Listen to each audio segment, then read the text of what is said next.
So in my conviction, an ayah is part of a passage, and the passage is part of, obviously, a surah.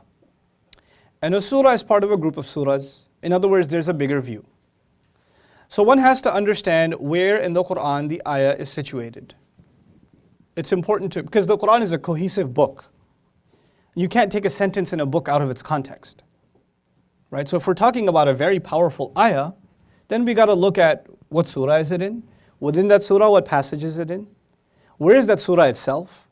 Some things, not just about that's all what I'm discussing at the moment is the textual context.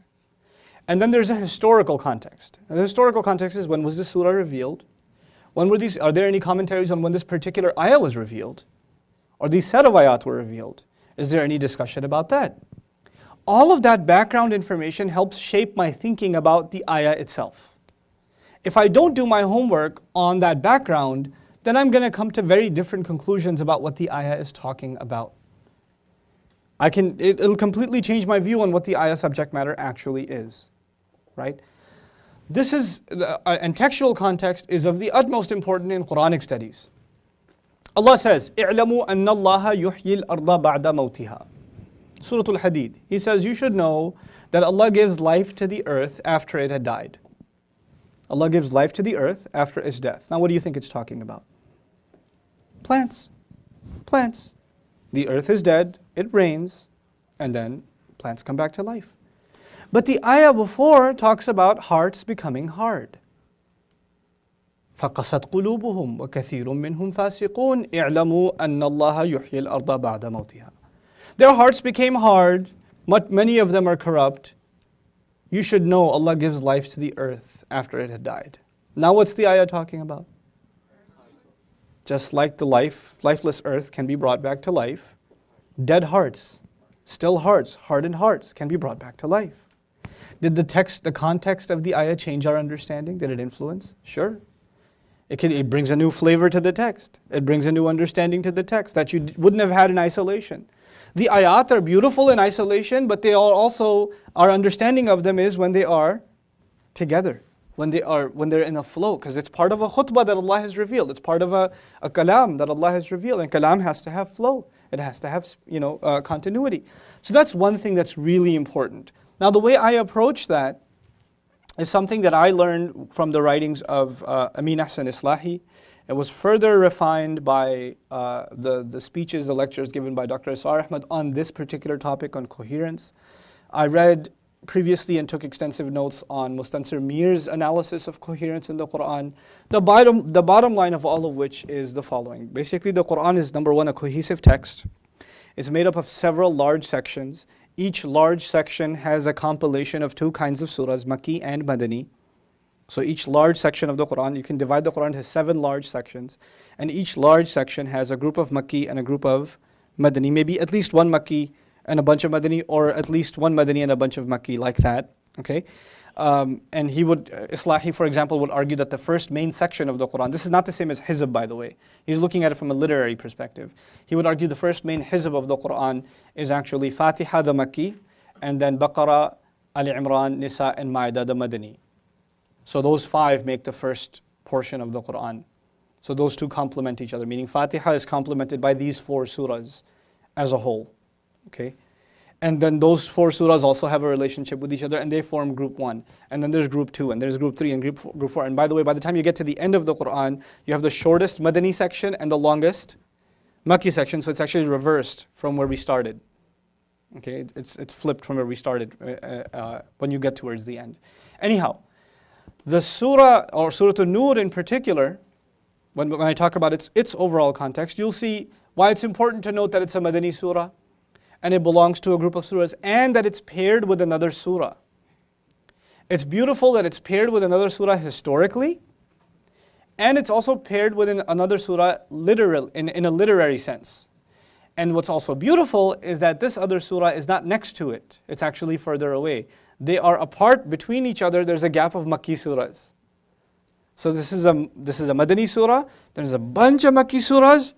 So this is surah number 24. So 25, 26, 27, 28, 29, 30, and 31, and 32 are all Makki. The next Madani surah is actually a sister to this surah, Surah Al-Ahzab. They're very close to each other. They're close to each other in revelation, they're close to each other in subject matter, and they complement each other very, very beautifully. Okay? So understanding something about how these two are tied together is also going to be important when we study the overall context of this surah. So that's the first thing, the placement of a surah in the Quran. The second thing is the structure of a surah itself. A surah is made up of several subject matters. Mufassirun have disagreed, those who concern themselves with the subject of nazm, of how the subject matters are broken apart. But one fantastic resource that I used to rely on forever and ever and ever was Islahi's work. I think he did a fantastic job tying the passages together and breaking the passages up. But Jazakallahu khairan Shaykh Abu Bakr, I'm obsessed. Mawsu'at al-Tafsir al-Mawdu'i is an invaluable resource. It is actually an incredible, incredible resource. I'll write that here. Mawsu'a al-Tafsir al-Mawdu'i. This is like 20 people working on a comprehensive tafsir of the Quran, and one of your goals of learning Arabic is that you can read this tafsir. If you can read this tafsir, you're fine. You're good. You're set. This is a summary of, like, it's authenticating the classical aqwal about what has been said, the context of revelation, all been verified, authenticated by a panel of 20 scholars. Then the structure of the surah, its passages, how they're broken apart from each other, what's the overall message for one passage, how is this passage related to the next passage. They've done this by heading. المقطع الأول المقطع الثاني المقطع الثالث, first passage, second passage, third passage, fourth passage, fifth section, sixth section. Surah An-Nur, for example, has 14 sections according to them. Right, so that's been a tremendous resource. And I would probably, if I did my own studies exhaustively beyond that, on Nazm itself, I would probably add my own notes to their study, but 90% of what I was going to figure out, they've already done. 90, if not 99%. Maybe I can, if I were to add something, it'd be maybe 0.1% to what they've done. It's already done, and it's really, really fantastic work. Okay? So understanding the structure of a surah and what the overall message of the surah is about. Why? Because once you understand that, everything that's being said is being said in that context. Okay? Why is that important? Why is it important to understand the overall message within a context? I'll give you one example from the Quran. I'll give you one example from regular speech. One time I was giving a khutbah about the etiquettes of speech and how we're supposed to speak to people nicely. It's a simple message, speaking to people nicely. But I was talking about the value the Quran puts on it. The value the Quran puts on this idea is that actually when you don't observe it, the very next ayat in Baqarah talk about people killing each other. وَقُولُوا لِلنَّاسِ حُسْنًا وَأَقِيمُوا الصَّلَاةَ وَآتُوا الزَّكَاةَ ثُمَّ تَوَلَّيْتُمْ وَأَنْتُمْ مُعْرِضُونَ ثُمَّ أَنْتُمْ هَؤُلَاءِ تَقْتُلُونَ أَنفُسَكُمْ. Allah talks about you're going to talk to people nicely. You're going to talk to people nicely. One of the injunctions given to the Israelites. It seems like so basic. Talk to people nicely. I learned that in 2nd grade. My mom keeps telling me, talk to your sister nicely. She doesn't say it nicely, but she means. So why is that so complicated? And the very next ayah says, you were the same people killing each other. How does infighting begin? Propaganda. What is propaganda?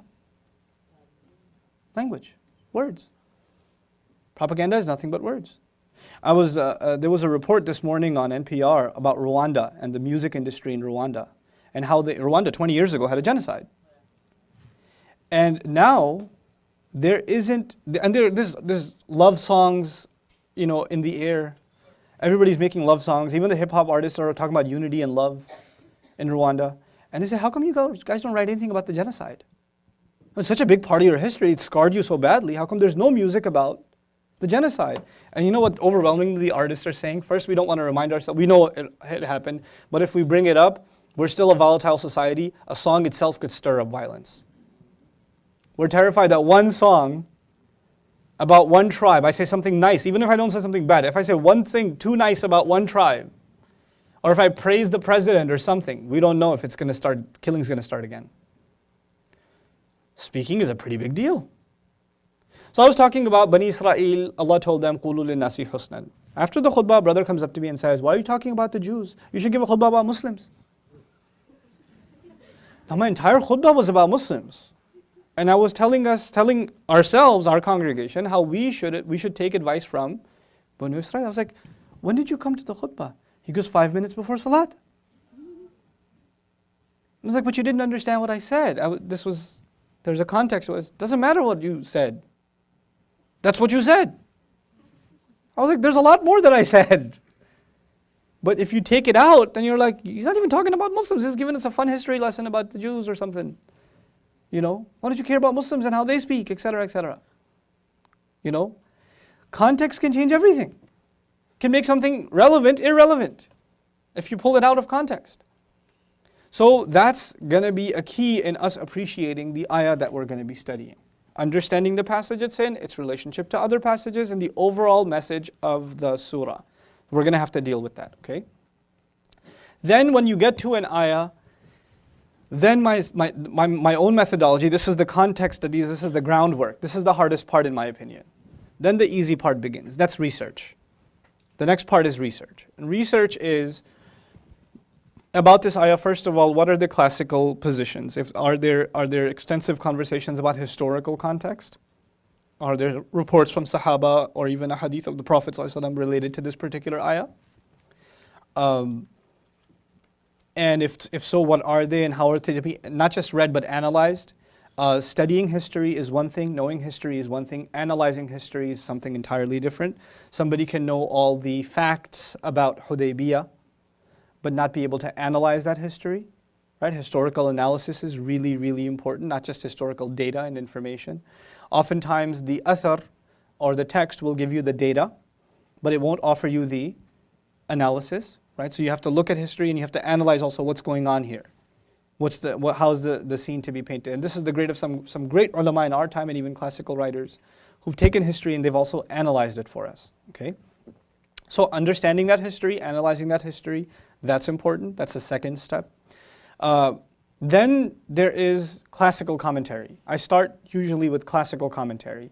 What that means is I go to certain tafasir of old and see if they have, what insights they have to offer into this ayah. Above and beyond what I found already in the context, do they have other things that they have to say or things that the first 2 or 3 generations of Muslims have had to say about this ayah, which is important history and important for our understanding, right? So I'll go to a few tafasir, I'll write those for you. I'll have an easy start with the Ibn Kathir, rahimahullah. I will go to the Al-Qurtubi. I used to go to At-Tabari, I don't anymore, because At-Tabari has too many things, and I don't have the qualifications to be able to sift through what is and isn't authentic. At-Tabari, as you probably heard in the talk by Sheikh Umar also, was a historian. So he collected everything, right? Authentic and authentic. If he heard it, he collected it kind of thing. So it has historical value, but for research purposes, it can become difficult to navigate. Al-Qurtubi is far easier to get through. So on the athari side or riwayah side, I'll go through these tafasir. Then there are some that are analytical tafasir with a mix of both of these. I'll read Ibn al-Jawzi. Then I move up a little bit and I start reading linguistic tafasir. So I read Al-Kashaf, which is a Zamakhshari's commentary. He's a Mu'tazilite. I'm not a fan of his i'tizal, but I am a fan of his linguistic analysis. It's fun. Then I will read An-Nuhas, if he has anything to offer about the i'rab of the ayah, some extensive i'rab of the ayah. I will also read Razi, who is a fun read when he's not on tangents. But Razi was brilliant. He's a really brilliant writer. Even though he took a lot from Zamakhshari, like a lot. You just, almost the same passage, you'll find it in his tafsir, just sitting right there. But he did have some really cool comments. So this is more on the linguistic side. Razi is kind of a mix between linguistic and literary in some sense. Then I move on to, which one was next after Razi? Oh, Al-Biqa'i. He's fun. He likes to write in poetry. That gets annoying sometimes. If he was there, I was like, Sheikh, can you just tone it down a little? But he's gone. So, but he likes to talk about how ayat are connected to each other. A tough read, nonetheless. I'll plow through it if I can, to the best of my ability. And then after Al-Biqa'i, Then I start going to more contemporary works. So I'll read Al-Shawkani, Fath al-Qadir. I should put Zamakhshari here instead of Kashaf. That's the author. Fath al-Qadir. And then I get to one of my favorites of all time, which is Ibn Ashur, At-Tahrir wa Tanweer. Now we're getting even more contemporary. So then I'll read Ash-Sha'rawi.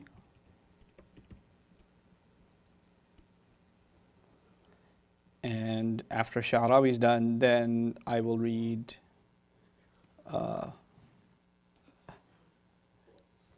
sorry, blah. Okay. Then I'll see if there's any linguistic commentary or some cool nuances mentioned by Dr. Samir Rai on the ayah. And then I will go to Sha'rawi, then Samir Rai. Then, okay, now I'll listen to the Dars of Ratib al-Nabulsi on the ayah, of course, because he's like the loving, cuddly grandpa of tafsir.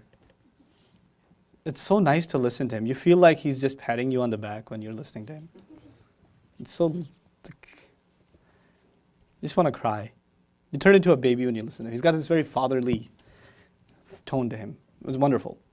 Okay, so now I'm done with the Arabic side, Arabic tafsir side, and then I'll go to listen to or read Islahi. These are Urdu sources. Islahi, and then on QuranExplorer.com there is Sheikh, what's his name? I always forget his name. From Chicago, IIIE, the Al-Jinn Madrasa. Anybody know? Maulana? No. Thank you. Maulana Abdul Salim. Maulana Abdul Salim has a complete tafsir of the Quran recorded on audio tape, and they turned it into MP3s. It's on QuranExplorer.com. Fun listening. I will read the Maulana, Taqi Uthmani, his father. Why am I blanking on names today? Mufti Shafi', yeah, Tafsir Mufti Shafi'. Ma'arif al-Quran. I'll read him. I'll listen to Dr. Isar Ahmed's dars if it's detailed. He had two kinds of durus, Bayan al-Quran and Dars al-Quran. If Dars al-Quran is available, it's golden. Oh my God, it's amazing. But it's very rare. It's not for the whole Quran. He did it for a few surahs. The ones he did though are, boy, that's some amazing stuff. The guy was incredible. He studied Western philosophy extensively and used to refute it in his lectures sitting in Lahore. People didn't even know what he's talking about. He's like quoting Kant and Nietzsche and he knows it. Like, he was invited to the Society of Scriptural Reasoning over here in the 90s. And this professors from like Hartford Seminary and, Yale are sitting there like, how does this guy know this stuff? And just ripping them apart from Surah An-Nur. It was amazing. It was a thing to watch. Dars al-Quran. They're called Dars al-Quran, if available. Very hard to find. But I have tapes. That's why I have a tape player in my house. Because of him, I have a tape player in my house. Yep. You just got to have it. Seriously. So now this is the tafsir studies. Then there's the word study.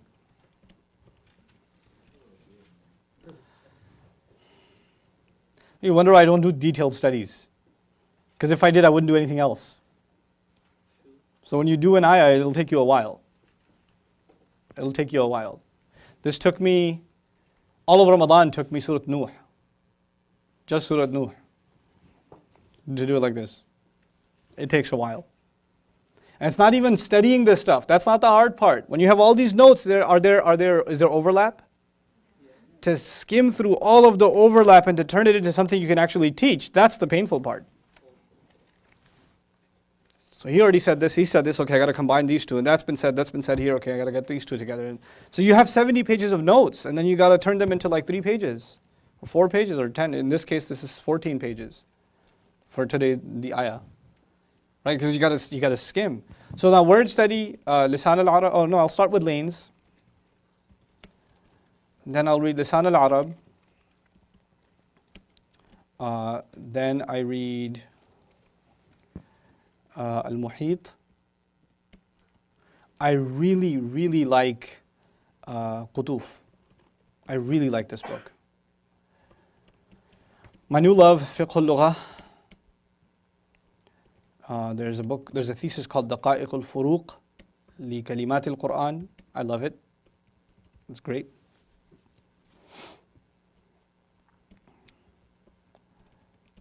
Taj al-Urus. And then the Urdu sources are, and sometimes, not all the time, I'll go to Mutaradifat al-Quran. Or, no, Mufradat al-Quran, sorry.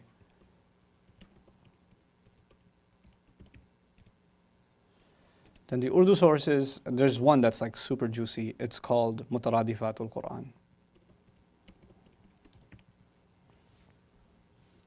That's for synonyms. There's another Arabic source, Al-Furuq al-Lughawiyya, I should mention that.